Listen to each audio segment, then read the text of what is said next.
Welcome to my studio, Spank Studios, Austin, Texas. I'm Tom Lord-Alge, and we're gonna show you the ControlHub plugin by STL Tones, and I'm gonna walk you through some of the presets that I made in my expansion pack. I'm gonna use a song by Jimmy's Chicken Shack. It's called Seconds Slip Away.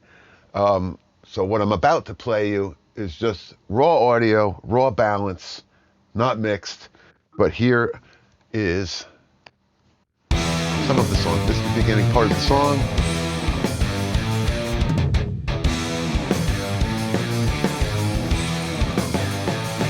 I mix my songs. They're generally, I start with the drums. Drums are the most important bit in my opinion. It's what's driving the songs. So we're going to start with the drum set, and of course, if you're going to start with the drum set, why not start with the bass drum? That's going to be your focal point, your main kind of impact point through the song. So let's just start with that. So disclaimer here on this bass drum, in order to minimize leakage, I've inserted a gate in the front, okay? But this is my standard, standard starting point in the mix is to have this in there. By minimizing and controlling the leakage allows me to manipulate the sound. And I'm going to show you that. It's going to become very apparent as we do this, because I'll be able to pull the gate out and you'll be able to hear all this leakage that's coming through. So, but this will give us a better demonstration of the ControlHub, and away we go. So we load the ControlHub in, we go to Artist Pack, and we go right down to TLA, and we're going to just start right with the very first one, which is the bass drum, because that's how I mix. I always start with the drums, and they numbered it pretty much exactly how I mix it as I go through the drum set. So we're going to start with the preset number 1, which is kick bass drum fat.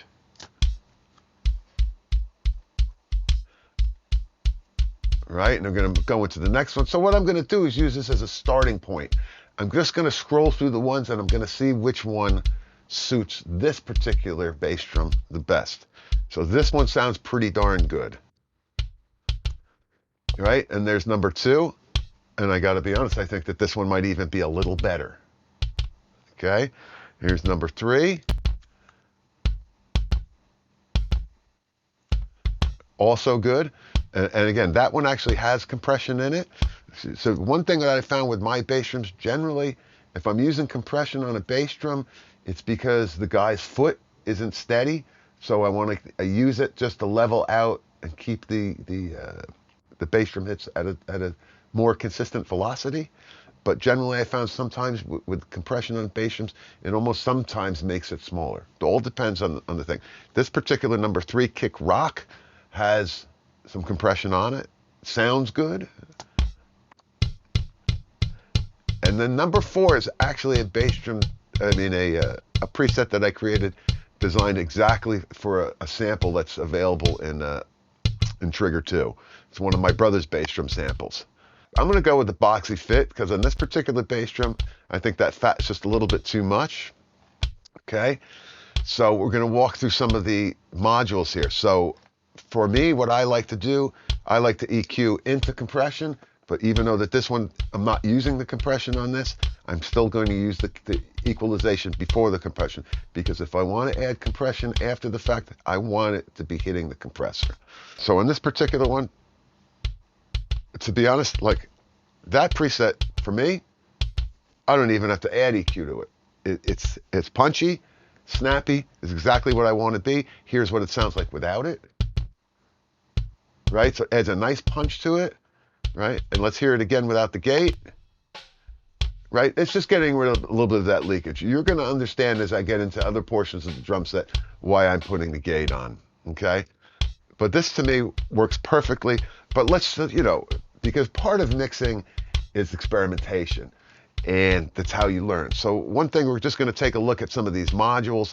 So we have the pre-EQ module, which would be equalization into everything, right? So it would be affecting the color, the compression, your effects, right?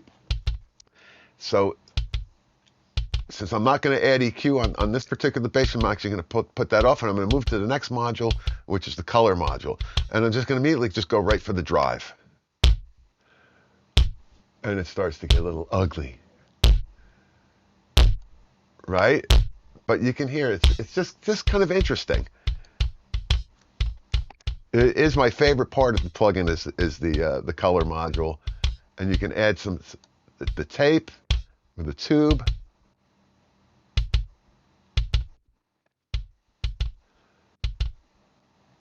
And you hear the difference when I go between the two.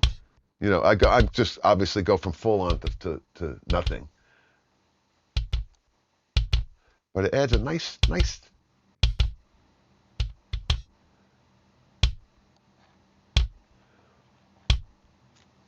right, and then let's flip that module out.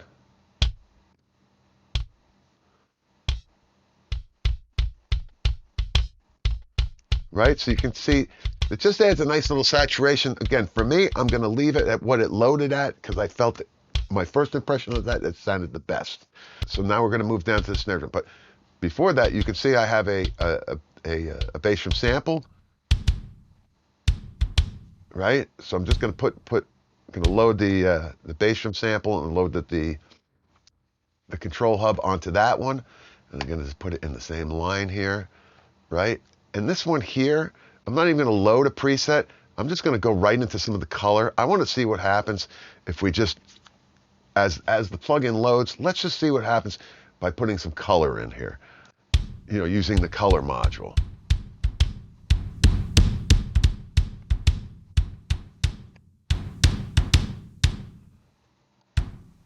So again, as you can see, is by manipulating the equalization and manipulating the drive will change on how the distortion or the color is added.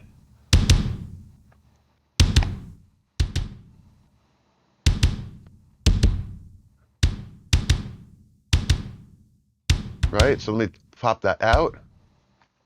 So let's just hear just the bass drum sample that you can all pinch now while you're at home. And I actually think it was probably one of my brothers.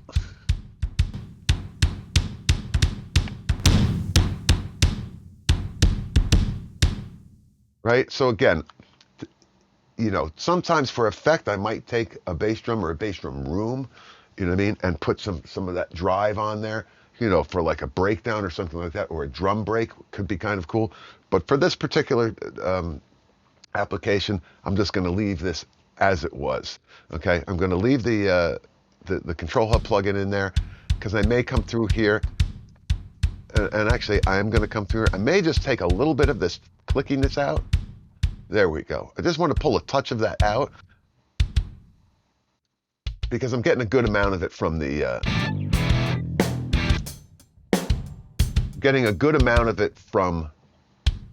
close mic bass drum. And then I'm just going to bring that level down a little bit. And as always, we're just going to go through. We just check the phase between the two, between the mic and the sample, right?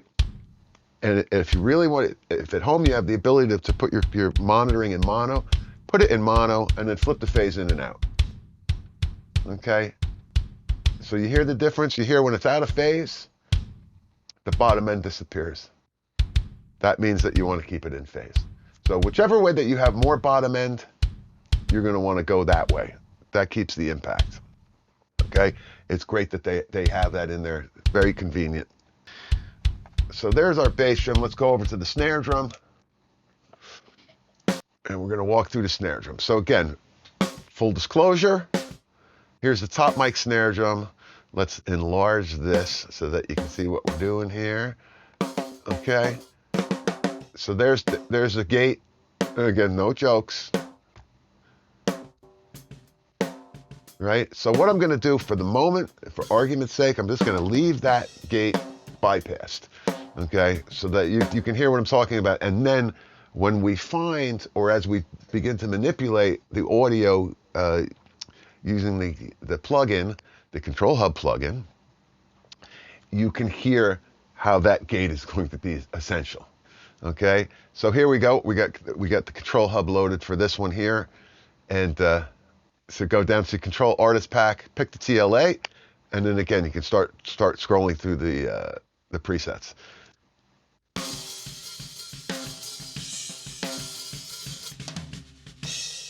This particular one I really like. This is the using the SSL. This is the modern one using the SSL channel strip, and then the SSL listen mic. Right, that compression is sick. The compression is awesome. But see, now you can kind of just glean. You can kind of peer in. So what's going on here, right? You can see that it brought up a lot of that leakage. So all I'm going to do is then, right? And as we're mixing, you'll see me go over to this gate. You hear it choked it right up, okay? And as we mix, and as I go through and develop this drum sound, I will adjust the sustain of that gate, you know, because I don't want to lose too much of that nice ring that's going on in there, okay? But let's go through some of these other presets.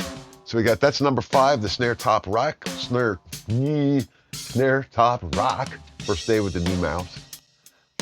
And then this one is number 6, which is the snare top fat. These are all, this set are just geared toward top mic snare drum, and that's what we're working on here, the top mic snare drum, right? And we flip over to the next one. How you doing? Right, so this one here, you can hear it, because of the amount of compression, it's bringing up a lot of that background noise, or a lot of that hi-hat leakage. So again, you're gonna dial the threshold of the compression and put it to where you want it, you know, for your source audio. See, this is another great one here. So let's just go with this for a minute. So again, remember what I said before, EQ into compression. This is definitely what we're going to do on this one. So I flip off the master EQ for the moment, which I might use as a finishing EQ later, and I'm going to go and use the pre-EQ. Okay, this will send the EQ into the color module, into the compression. Basically, it's the first chain of events. All right. And I just want to get a little more snap on the snare.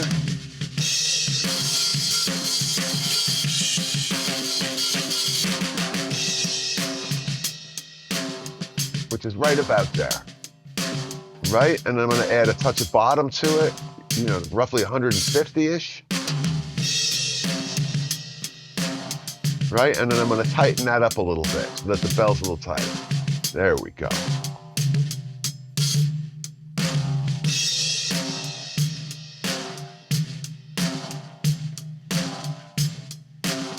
Right, so again, I just turn it up quite a bit to exaggerate it.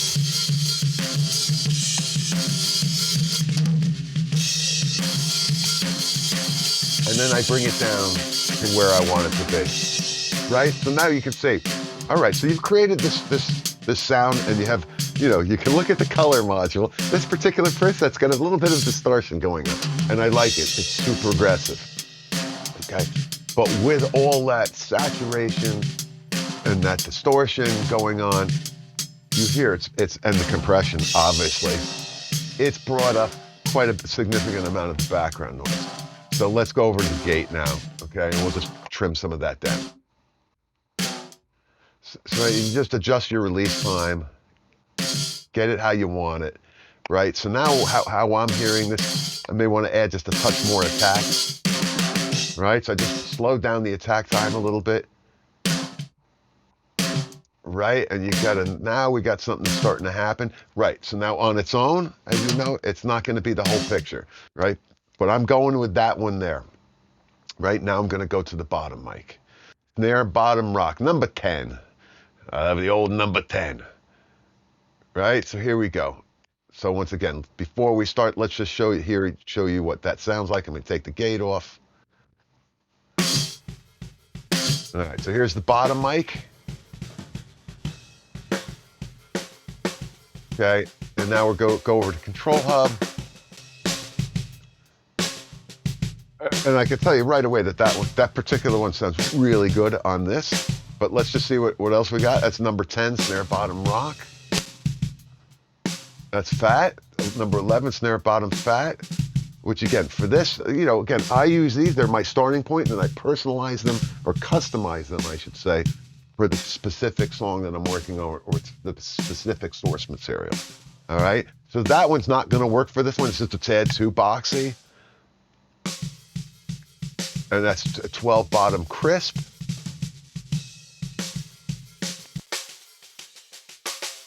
That would be for a side stick, you know. But actually, it not sounding horrible, but not what I want to use on this one. So definitely was the first one that I came in on, which was the bottom rock. I may want to put a little barking noise in there, right? So I'm going to tighten up the curve here. What I'm looking for, I'm listening for that tone in the snare drum. It's right around there. And I'm just going to add just a touch of that to the bottom mic, right? And now I'm going to turn the top and the bottom on, and I'll balance two together, right? So what I do is I'm going to go over to the compression module, and I'm going to use the compression module as a volume control using the makeup, right? So first I'm going to turn it down all the way, right? And then I'm just going to crank it up.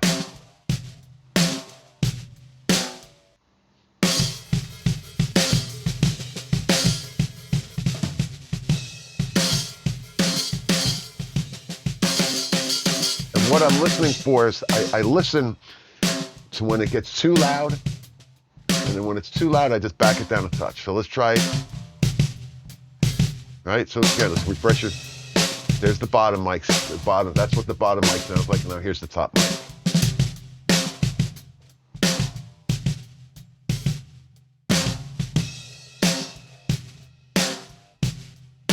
And right around there. Right?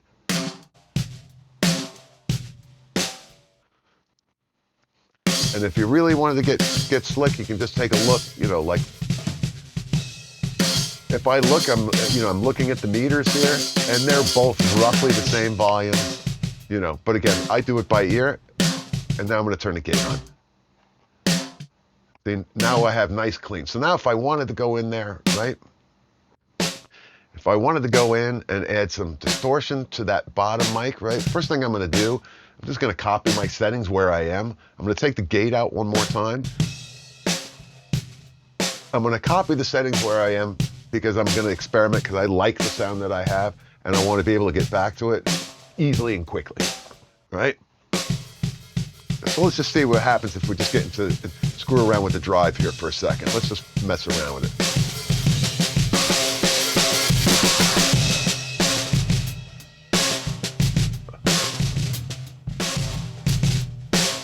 Right, so you hear that adds this other harmonics in there, which kind of makes it kind of a cool, sexy sound.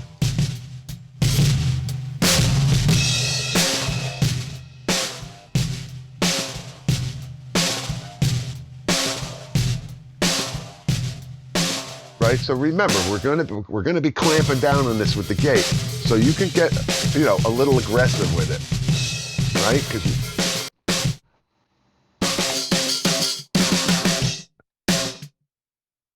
Right, and I'm going to just rebalance it because I actually like some of that distortion that I added in there, right? And now I'm just, for shits and giggles, I'm just going to bypass it, right? Let's just listen. You know, so there's your snare bottom mic, and then there's a little sizzle on there. I'm gonna just take a little of that top out.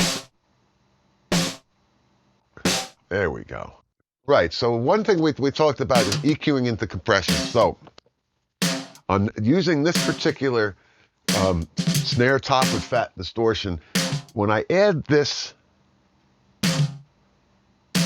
you know, roughly 150. To my ear, what I'm hearing is I'm hearing it affect the color module, okay? And it's affecting it in a way that I don't like. So I'm gonna pull that out, and remember what I said, I'm gonna go over to now to the master equalization, and I'm gonna do it post compression and post color module, okay? Because what I'm looking to get here is just a little, sorry, what I'm looking to achieve here is just to get a little bottom end, you know, a little body to it. I'm going to tighten that curve up. which is this one here.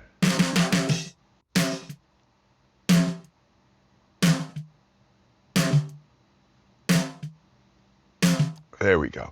So again, I exaggerated so I could hear exactly what frequencies I'm using, right?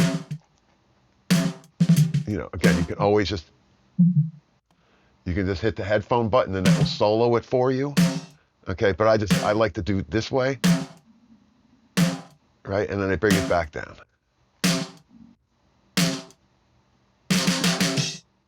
Right? So I'm just gonna just trying to add a little body.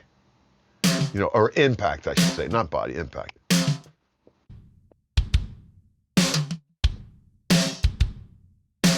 Right? And the next in the line here is my snare drum room sample. On this one here, let's see what we got in the artist pack. Let's go to the room spank and see what it sounds like. Oh.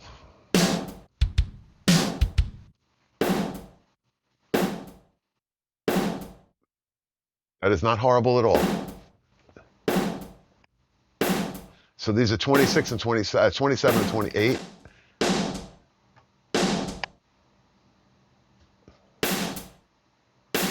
'29.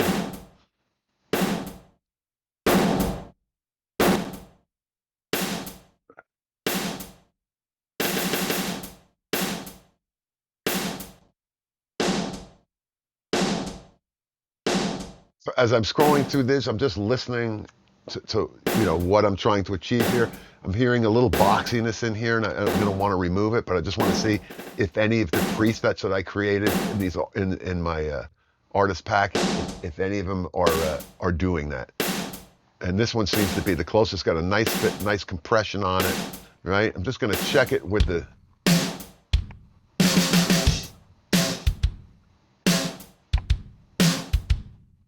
Right, and on this one would be a great opportunity for me to get into the effect module, which we haven't even touched yet. So the effect module over here is going to give me the opportunity if I wanted to add some reverb or delay, or obviously effects to it. And on this particular one, because this is a drum room sample, on this one I'm going to want to add a little bit of schmutz to it, like a little short room or something like that. So let's flip on the effects module. Don't forget to turn this one on here. It's the one always gets me. Right? Just hit that one there and then you're golden, right? And you can see you can go through reverb or delay and it gives you plenty of options, right? And you can go down here and choose what you like. The Lexi. I went through here earlier. Let's give them a listen to see what they sound like. So I'm just going to solo this. And we're just going to blend it in. So you have just a multitude, of different types of reverbs and effects here. For this application, this is about what I'd be looking for is like a short room. Right? And then if I wanted to put a little space in there, or just wanted to get freaky. Right? And then so what I'm going to do on this, I'm just going to add a little top end to this whole sandwich here. All right, and let's take a listen to what it sounds like.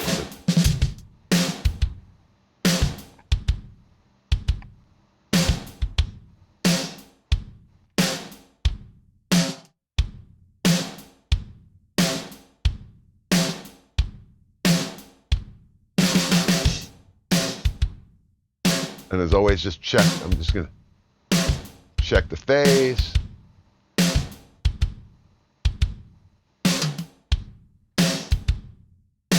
Yep, in phase is correct. Right, and then I also like to check by shutting it off, seeing what it's adding.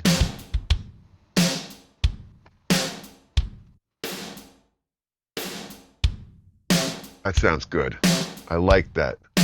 I like that. So you can see here, I got to a place where, so remember what I said earlier, I'm using this makeup gain almost as a fader, okay? Because I like to try and keep these zero if I can. I like to try and keep my faders in Pro Tools zero. So I try to get everything as balanced as I can by using, volumes that are within the plugin.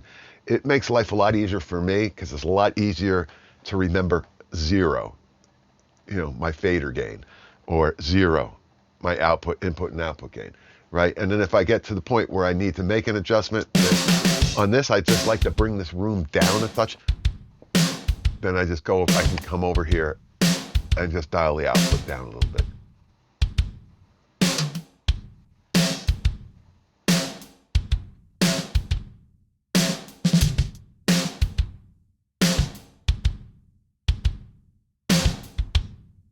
Right, so then the next thing I would get into on the drum set, right, I'm going to take a look at the cymbals, or the overhead mics.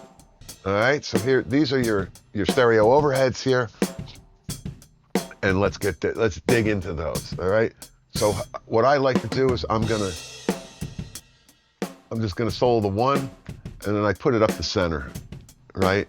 So I usually treat them as two separate. You can treat them as a stereo track. I treat them as two separate tracks, because sometimes I like, if I'm using compression on it, I like the compression to be independent and not summed.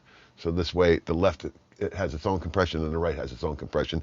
Generally, they're both exactly the same amounts of compression. But again, if something on the left channel gets louder, it's going to trigger more compression than that, rather than summing and bringing down the level of both sides. So that's why I do it that way. We're going to take a look at what I've created here. So we got your 21 overhead left basic. So we're just going to listen to see what this does here. So here's the starting sound.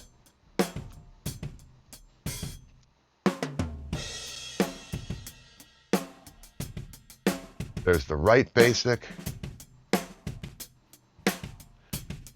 Here's the brighten my cymbals. And the overhead clarity.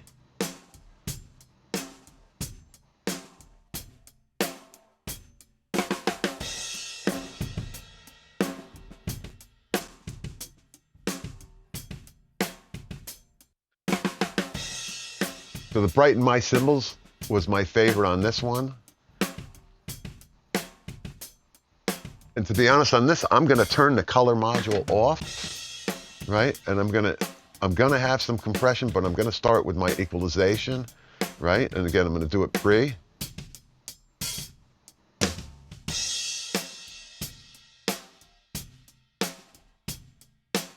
Right, and then I'm gonna go into my compression module, right? And I'm just gonna set up a little compression here. Right, so I'm gonna start with the attack and the release. So all I'm trying to do here for my compression is there we go. Just want to trim just a little bit of that attack off.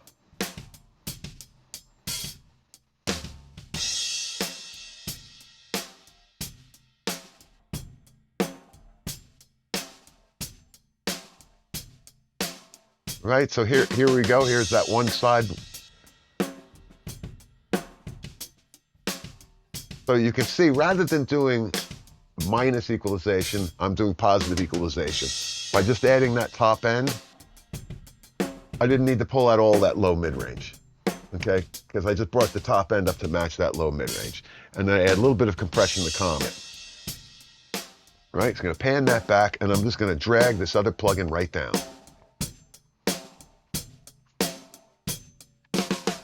Right? So then the next thing I would do with my overhead mics, right? I'm gonna solo them with the snare drum, right? I'm gonna take the sample out.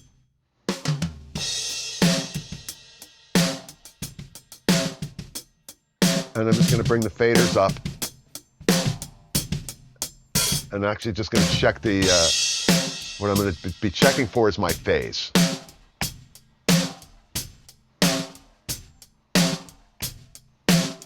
Right, and the phase is good. So they're the overheads. And let's just double check what so here's the pair of them together. And there's without the plugin. Just adds a nice clarity to it. Okay, and then here's the kit. right? So again, as I'm going through, I'm going to be making, you know, like, I know I did this, but part of mixing is, you make decisions, you go along. I've fallen out of love with this sound. It's it's cool, and I think it was an interesting choice. But as I'm mixing and going further, I'm not digging it. It's too much, and I'm scrapping it. So I'm going to go back to the snare bottom, right? And we're going to retool that. Because to be honest, this to me works. This is literally just the preset number 10, and it just kind of works. And it doesn't make this big, whoa, I'm a snare drum and I'm distorted. It just sounds like it should.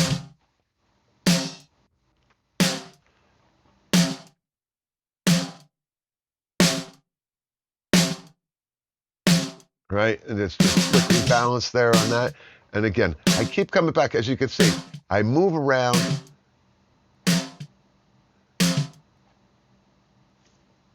And as I'm working on my drum set, I'm making adjustments to either the attack, the release, but to the sound. This one here, again, I think I may have just gone a little too much on that. We're going to just bring that down a touch.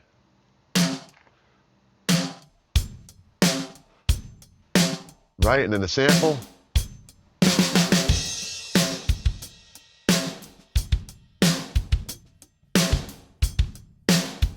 Yeah. All right.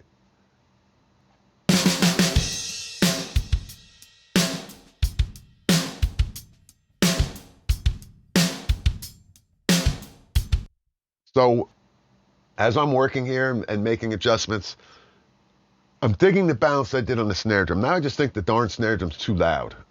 Did I just say that? Could it be? So rather than starting to go in here and manipulate, the output of the compressor, something like that, I'm just going to go and pull the snare drum down using the output of the plugin. And I'm gonna just go with a dB.5, right? Because I think just the close mic part is just too loud, and we're going to see how that does.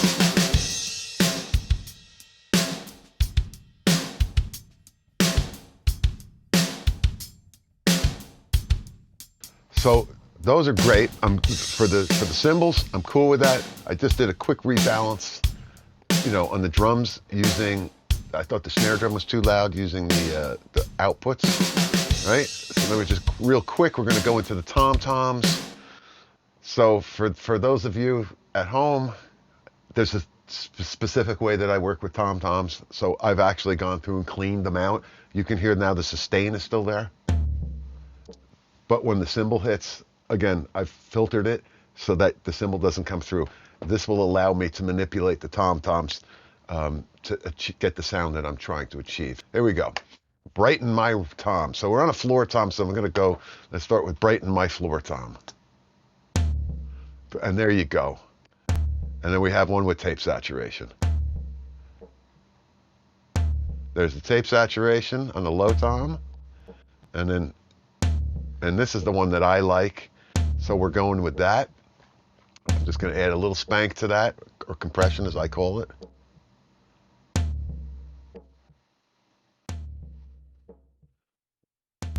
Okay. So this is the one I'm going to go with, the brighten my floor tom. Again, tom-toms are similar to bass drums. I'm not going to put compression on this because sometimes it thins them out a little bit. They lose their roundness, right? So this tom-tom just needs a touch of top end.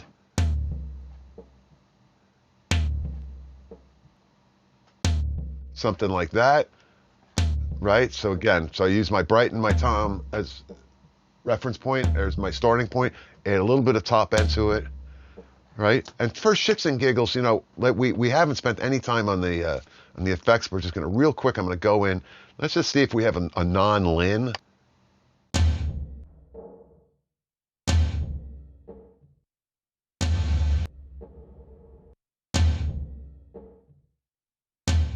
So you could just use that, like just a little, like just gives it a little bit of depth, right? And on the effect, I'm going to put that effect on. Actually, I'm just going to copy it down. It sounded better just copied down. Yep.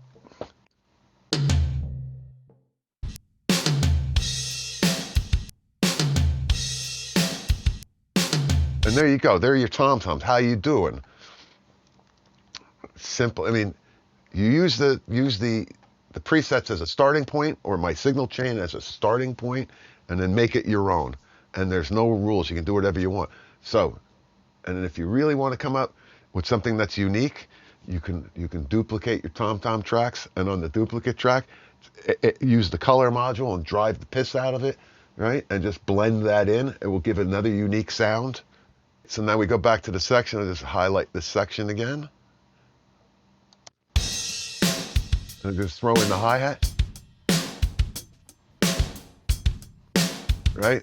I'm leaving the hi-hat the way it is. Now on this particular song, don't ask me why, but they recorded a mono room mic. I don't have a stereo room mic on this. But let's listen to the room mic.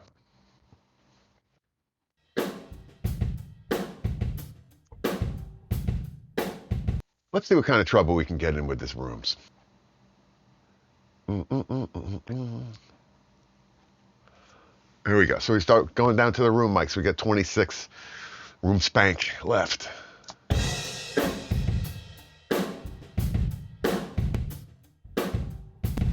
I like the compression.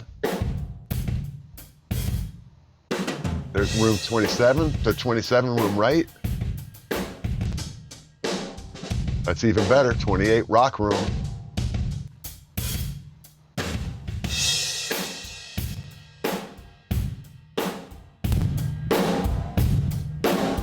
There's your parallel compression, which is pretty aggressive. But okay, hey, wait. I'm going with the parallel compression. Let's just see. It might be a bit over. We may have to come back.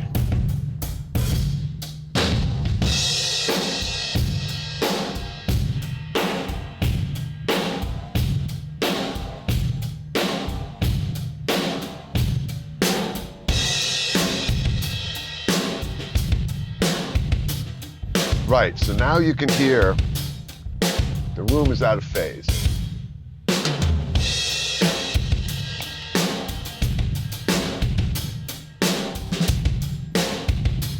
Right? You hear that? Here's out of phase.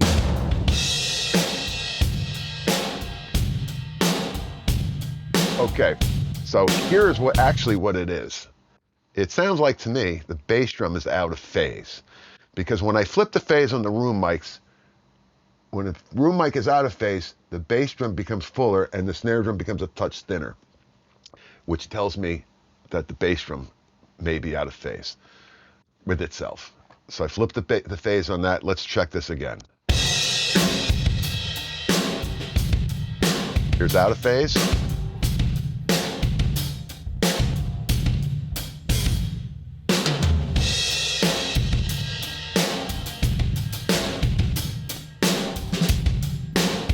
Yep, and that's to me working.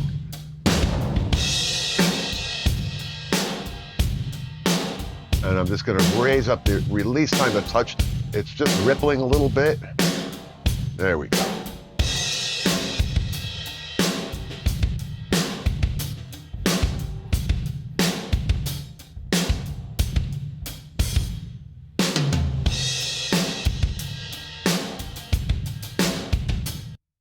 All right, so here's our drum set. So let's loop this one more time, and then I'm gonna flip all the plugins off, and we'll go in and out from that. So this is using the ControlHub plugins on this drum set. So here we go, right? So again, so here's the drum sound with the plugins, and the drum sound without.